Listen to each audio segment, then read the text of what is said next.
for the committee report to be amended. We do these reports with Secretariat. We have to do the right thing. We would like to know who this is. Honourable Speaker, the report was given from raw information, intelligence. So the person who was given the money is known. And the reasons why the person was given the money is also known.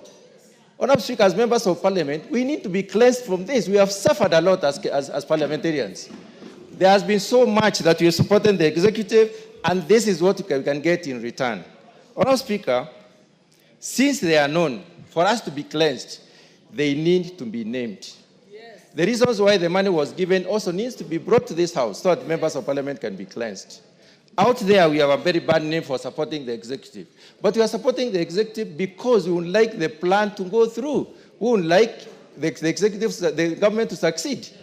But, Honourable Speaker, if there is a problem in this House concerning members, I think it should be brought to the fore so that members can know. Honourable Speaker, since last week, when the pronouncement was made in the devolution conference, we have suffered once more. We suffered after passing the finance bill. We suffered after the broadening of the government. We suffered again after sacking of some members of the CSs, some executive. We've suffered many times. And this is what you are getting in return. It is unfair. Thank you, Honourable Speaker. Karole Omondi. Thank you very much, Honourable Speaker. I'll try and be very brief, but let me start by saying I take great exception as the statements made by His Excellency the President, now 3 times, attacking the character of everyone in this House, including yourself. We must now take the position of NATO. Mass character assassination we shall not accept. If somebody is guilty, let them be charged on their own. But an attack such as the one that he's made it twice, 3 times. First at the stock exchange, a devolution conference in Homa Bay, and yesterday at our PG. It is so unfortunate that a statement condemning all of us as corrupt extortionists, yet some of us have held the sharp end of the knife to support him, is something that we cannot accept. And Mr. President must either bring the evidence, take those people to court, or apologize and withdraw. And let me also say something. I'm very happy that Chairman Jailak has read out the Constitution. A lot of misinformation and reading of the law upside down happened at our PG yesterday. The allegation that the Senate has no power to oversight the county government has now been debunked. Article 96 of Article 3 of the Constitution is clear on that. Let me also debunk a few things on the NGCDF. The national government has the power to establish special funds to discharge its functions. And under Article 6, the national government can devolve its functions to the sub-counties, which form a constituency. In a presidential system such as the one we have, there is nothing wrong by the national government having NGCDF as its own fund, funded from the shareable revenue allocated to it.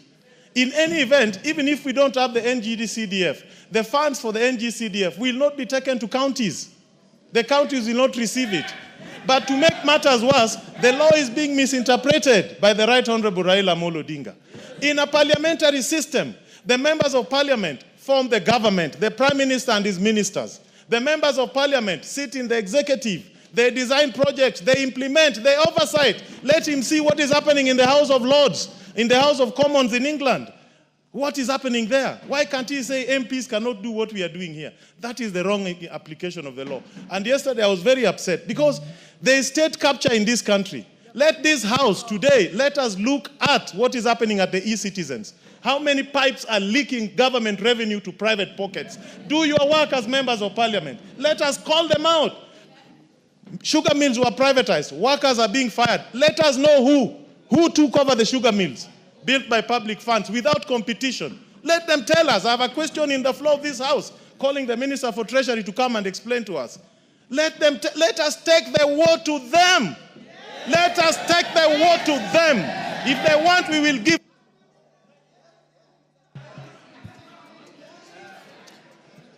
Member for Kieni.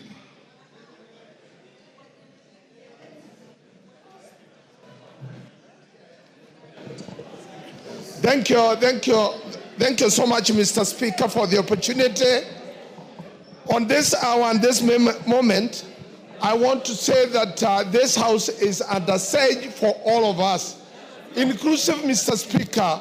You are in this House to preside over it, and when we are under attack, you are the first person on the line of attack. I really want to say that this is the government, the executive, which we have worked and we have given it our sweat and our blood to make it to where it is now. We have lost properties. We have lost reputation.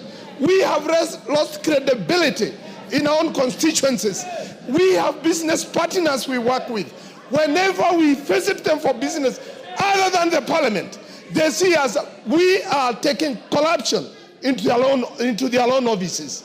And it is for that purpose, Mr. Speaker, we would want to say that whoever suggests that we are corrupt, they should, and we are not, they should go to the same venue, tell our wives, tell our children, tell our business partners, tell our friends that that was a very erroneous statement that came from none other than the head of state for this country. Because the first question I got when I went home last night from my wife, he wanted to check my pocket if I had any illegal money. And I really want to rest my case that we earn our sweat by offering services to this government through this parliament. Thank you. Member for Bumula.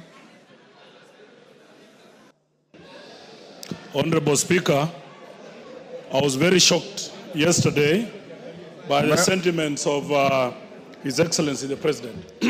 Members, let's listen to one another. You will add me some 30 seconds, Honorable Speaker. Honorable Speaker, the Constitution is very clear. Chapter 8, 9 and 10 is very clear in terms of roles of Parliament, Judiciary and the Executive. This House is self-regulating through the Committee of Powers and Privileges chaired by none other than the Speaker himself. Mr. Speaker, this House has done well. As a National Assembly, we've risen to the occasion. When we called out on Shah, during Adani, now the Committee on PAC has done very well with e-citizen. And my guess is good, because I think that is where the rage is coming from. They have come out to unmask the culprits of e-citizen and how money is being stolen. Honorable Speaker, this House, this floor impeached a minister of government, Honorable Mithika Linturi. We have done well, Honorable Speaker, as a parliament. It is wrong, Honorable Speaker, for a president to say he's fed on raw intelligence, Honorable Speaker, and moves to make such accusations against us. Honorable Speaker, in law, and you know better than me, anybody who becomes aware of a crime and keeps quiet of it is an accomplice. As we speak, the Honorable President is an accomplice, Honorable Speaker. Why was he giving the 10 million shillings? Order, Wamboka.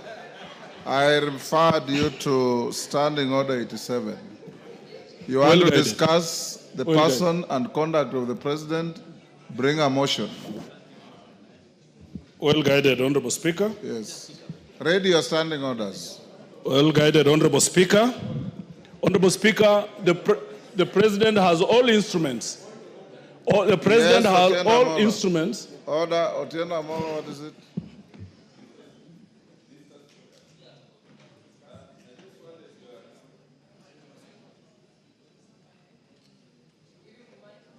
Give Otieno Amolo the mic.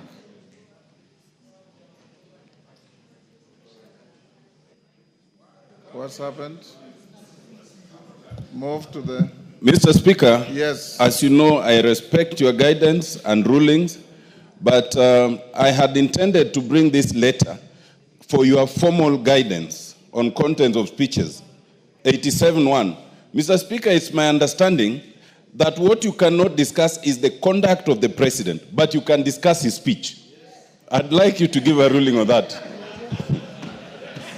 As we sit here, I have no speech from the president to discuss. You know very well, Honorable Tienda Molo, that when the president addresses the House, he makes a speech, and I allow you to debate it for 3 days. As it is here, I have no speech that can guide me on what you should debate. So, Mboga, go on. There is a thin line, Honorable Speaker, of what we are discussing, but I think the point is made. Our thinking, Honorable Speaker, is someone is trying to get to NGCDF, KERA, Honorable Speaker, and other funds that are devolved through this House, Honorable Speaker, and that is unacceptable, Honorable Speaker. To the extent, Honorable Speaker, that you are a member of Parliament, number one, member of National Assembly, that we see the kind of headlines that we see, like what was there today, Honorable Speaker, add me 2 minutes, I was distorted, Honorable Speaker. Yeah, that we see the kind of headlines today, Honorable Speaker, that's unacceptable. That is unacceptable. You are the champion, you are the head of this House, Honorable Speaker. We will not allow anybody to try and mud you, because that is tantamount to mudding the whole House, Honorable Speaker. As I finish, we are now going to exercise our teeth. We are now going to bite. And Honorable Speaker, as I speak, there is a table essential motion. It is before you, Honorable Speaker, it's coming. We must now take our rightful position as a National Assembly. It is so painful. Some members of this House, most members have stood with the executive. They have defended the executive. They have suffered because of executive, Honorable Speaker. They have lost their popularity, some of them, presumably because of the executive. And now the same executive want to throw them under the bus. We say no. Wakwende. Honorable members, I'll now give to Silvanus Osoro, but before he takes the floor, I acknowledge the following. Kipsingay, order. Order, members. Kipsingay Secondary School from Sotik, Bomet. Joska PAG Church, Mavoko, Machakos. On my behalf and on behalf of the House, we welcome them to the House of Parliament. Osoro. Thank you very much, Honorable Speaker. Honorable Speaker, I first want to confirm that I'm a member of the Jailer Committee. That has really largely been mentioned. Number two, even before I get to the details, Honorable Speaker, on what the Honorable Murugara has said, I also want to associate myself fully with the statements that have been made by the Honorable Karoli Omondi. And I'll be very particular, Honorable Speaker, on one issue even before I get to the second one, on the question of NGCDF and devolution. Honorable Speaker, I think that the vision and the mission of the drafters of the Constitution, and even the people who dreamt about devolution, including Right Honorable Raila Odinga, they really must have had a very good plan on what devolution is and actual things, what devolution ought to have been. Honorable Speaker, we want to tell them, and I say this with tremendous respect, that kwa ground vitu ni different. That what people think devolution ought to have been or should be is not what it is. There is nothing that is working on the ground as far as devolution is concerned, Honorable Speaker. And that is why, in any case, Honorable Speaker, Article 96 should actually be implemented the more. We cannot say that you want the county assembly members be left with the responsibility of oversighting governors. Honorable Speaker, a governor that controls 13 billion shillings, a county governor that controls 13 billion shillings cannot be oversighted by an MCA who wants 80,000 shillings, and then they give them 3,000 shillings every day, Honorable Speaker, even to follow them, Honorable Speaker. And that is where we are saying, Honorable Speaker, that we must be very particular, Honorable Speaker. Mr. Speaker, the argument is about this House being declared corrupt. It's not about discussing devolution. The head of state declared us corrupt. Well, how? Order, Sane. Honorable Sane. No, don't be harsh on your colleague. Honorable Sane, if you are listening to the debate, you have been talking about two things: the integrity of this House, the fate of devolution, the fate of NGCDF, and the power of the Senate to oversight the counties. All these are entwined into what we are debating. So, Honorable Speaker, as I was saying, this House, Honorable Speaker, has been under attack from every corner. We've been attacked, Honorable Speaker, by the members, some members of the judiciary. We've been attacked by the members of the public, sometimes being threatened, Honorable Speaker, to have our houses torched, Honorable Speaker. We want to, with tremendous respect, also tell His Excellency the President.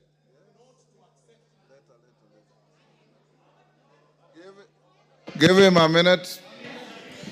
We want to tell His Excellency the President of the Republic of Kenya that now that attacks are coming from all over, I want to inform him, Honorable Speaker, that he should not take the invitation to also join the bandwagon that attacks this House. Because this House, if somebody claims that they brought money to a certain committee or to a particular chair, then especially on a bill that is actually sponsored by the AG from government, then that person should actually be arrested the more, because he is the one picking money from some public side and then to try and bribe the members of parliament, Honorable Speaker.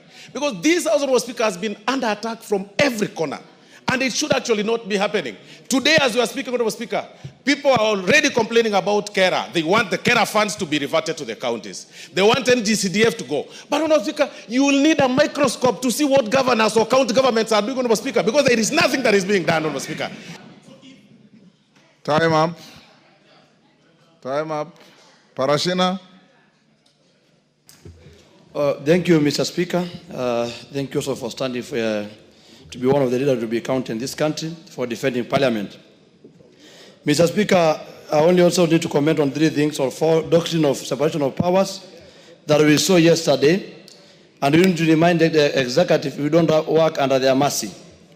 Number two is yesterday I witnessed executive, that's the president, lecturing members of Parliament, trying to create intimidation. We want to tell him that we are not going to go through intimidation here or outside. We will continue doing our duties without being coerced. We also need to remind the executive through the president and Mr. Raila that he should respect Parliament every time. He is leading executive, judiciary should be respected, and Parliament should be respected.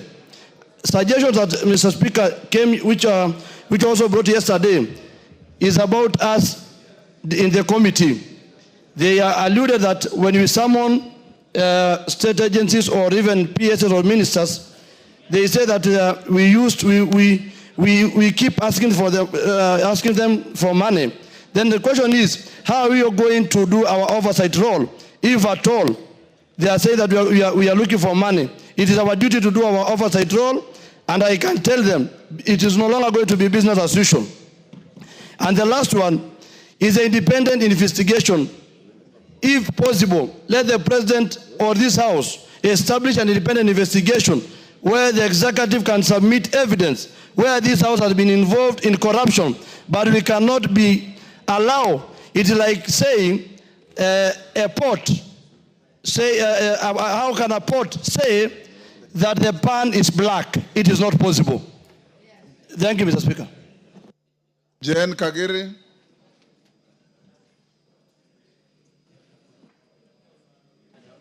Thank you, Honorable Speaker, for giving me an opportunity to contribute to the discussion. Honorable Speaker, my English teacher always told us, before you skin a dog, you give it a bad name. Honorable Speaker, today, I feel that is actually what is happening. We all know that CDF, NGCDF, and GAF are under siege. And because of that, Honorable Speaker, that is why it is found right for an attack of members of Parliament, for them to give us a bad name. Honorable Speaker, I would just want to remind this Honorable House, and inclusive of anybody who contests for a position, that is including the presidency, that it is based on performance that we get re-elected. And even for the presidency, should be well noted that the performance of NGCDF, the performance of NGAF, will also count for their performance at the end of the 5 years. So, Honorable Speaker, we need NGCDF respected, we need NGAF respected, and Honorable Speaker, let it go on record that members of parliament make decisions based on their own minds and based on what they want to do for their people. So nobody is here to be helped to decide based on the money that they receive. We make decisions because we want the best for our people, Honorable Speaker. Thank you. Daud. Thank you, Mr. Speaker, sir. Mr. Speaker, let me also declare that I'm a member of JLAC, and they have not received any of the monies that has been paraded around. Mr. Speaker, I would like to thank the President on one thing. He has reminded us that we need to do our work. We have not been doing our work because we have been supporting the executive. Whenever things come here, we have always been supporting them. I think, Mr. Speaker, sir, the bill that is being, the act that the President mentioned, the anti-money laundering, was sponsored by the leader of majority. Actually, we should not even start with the President. We should ask the leader of majority whether he bribed the committee, the JLAC committee, and how much he has given us. The second thing, Mr. Speaker, if the bill, if that act was procured through bribery, then that act should be repealed and brought back to this House so that we can act on it again without the bribery. Thank you, Mr. Speaker. Yes, Karemba. Yes, I'll come to you. Thank you, Honorable Speaker. And Honorable Speaker, allow me to say that I am happy and upset at the same time. I am happy because of this conversation, because I believe, Honorable Speaker, the dragon that needs to be slayed in this country is the dragon of corruption. What is stealing the future of our country, Honorable Speaker, is corruption. And it is okay if this conversation is started by the President or any other person. But, Honorable Speaker, I am upset because of this wholesale condemnation of Parliament. Because a person like me, Honorable Speaker, you are well aware that it's just the other day that I joined the JLAC committee. And I am now branded as perhaps one of the people who have already received the money. And, Honorable Speaker, it is very wrong for anyone to do this kind of condemnation on members of Parliament. But I believe it is for a few reasons. One, it must be that they are coming for CDF and for RMLF. It is for that reason. Two, it must be that they want to salvage their political aspirations at the expense of the members. They must have realized that many members perhaps are unpopular, and so they want to throw them under the bus. And it is unacceptable, having benefited from the support of the members, that now they want to sacrifice the members. Thank you, Honorable Speaker. Thank you. Kibagendi. Osero, you are not Kibagendi, are you? He borrows my name sometimes. Order. You are known in this House as Osero. Take your seat. Thank you. Thank you, Honorable Speaker, for giving me this opportunity. It is the classic case of the skunk calling the pig stinky.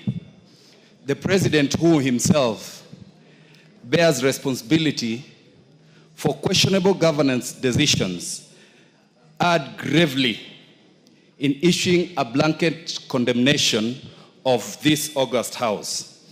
While Parliament is not without flaws, indeed, dismissing it wholesome is unfortunate by the head of state and hypocritical an affront to the very democratic institution that gives legitimacy to the presidency. Constructive criticism is welcome, but scapegoating an entire arm of government for failures that cut across the executive is both disingenuous and dangerous for our country. The president needs, going forward, to do proper investigations.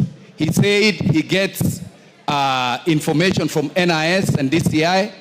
He needs to do proper investigations before he can condemn the entire house. But again, sometimes we have to tell those who call us names that they need to look in the mirror. Kenyans know that the temple of corruption is actually State House. Thank you, Honorable Speaker. Yes, Lel Mengit.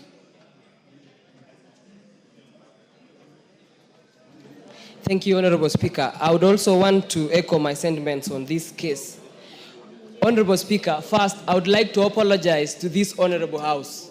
Because a few years, Honorable Speaker, when I was in the university, I used to call the members here pigs. I was among those people who called the honorable members pigs because of the notion and the negativity out there, Honorable Speaker. Now, Honorable Speaker, I sit in this position as a member of Parliament, and now the ball is on my court.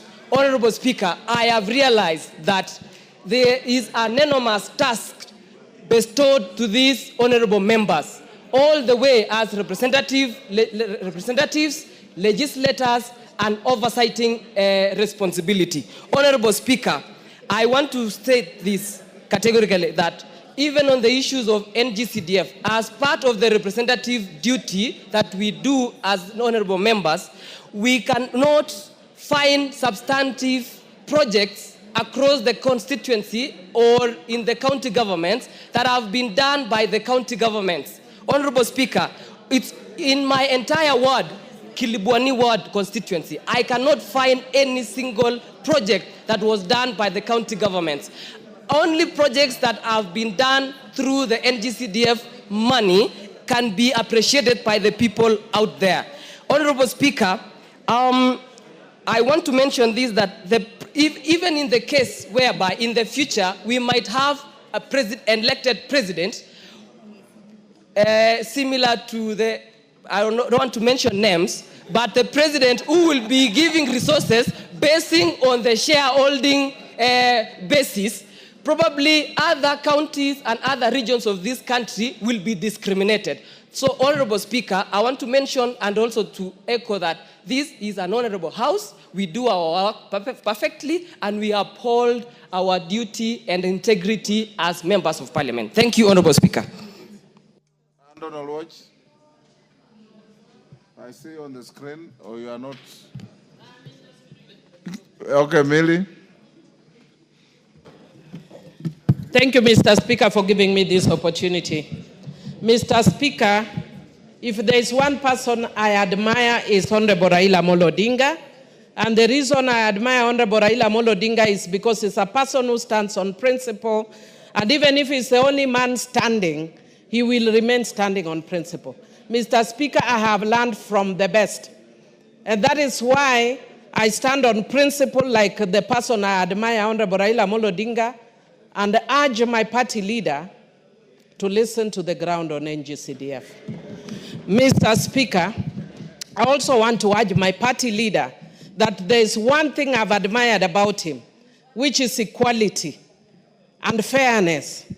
Mr. Speaker, what is coming out of this house is that he's looking at governors more favorably than he's looking at members of Parliament, which is Senate and National Assembly.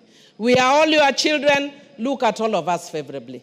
Mr. Speaker, I want to speak to, should I one day be unfortunate to be the president, because it's not a happy occasion to be president, but should I be unhappy to be president of this republic? One thing I cannot take for granted, if I got that opportunity, is the support of Parliament. If you are a president, do not take for granted the support of Parliament. If in doubt, ask Honorable Uhuru Muigai Kenyatta. Mr. Speaker, finally, on corruption, there is demand and there is supply side. We have heard and we keep hearing a lot on supposed or alleged demand. As a governance expert, tell us the supply side. If you are serious about dealing with corruption that is bedeviling this country, let us look at demand and the supply side. And as a Christian, Mr. Speaker, I want to remind us that I was taught a song.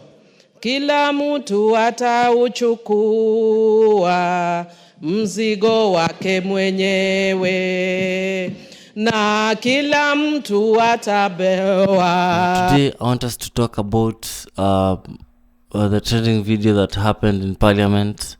MPs are saying that Ruto accused MPs of being corrupt. So, and them, they had a backlash. So I want us to look at the grounds. And do you think corruption is okay? You see? So kindly comment down below what you think. You're keeping it on a neutral ground. So yeah. Okay. Kidogo tu. Kwa ground vitu sio simple. Wakenya wenzangu kimeumana manzi. For the very first time in our history, Parliament is on fire. A motion has been filed to impeach President William Ruto, just days after he openly called MPs of Parliament corrupt. President William Ruto, Donian alisema the MPs are corrupt. I don't know what you think about this. Do you think they are corrupt or not? Can you comment down below? But we tunajua tu. Sisi wananchi tumekuwa tukisema hii kitu for years. Corruption imekuwa kila sector. From unga prices, fuel, hadi pesa za maendeleo mashinani. But today, the same MPs who are called out are the ones raising voices. Not for you and for me, but to protect themselves. So, manzi, the allegations are that the MPs right now, they're being called MPs. They are protecting themselves with what is happening. Do you think, me personally, I think that's the truth. No. They've been portraying their lavish lifestyle, so they cannot say all of a sudden, you cannot suddenly be clever. You cannot suddenly be clever all of a sudden.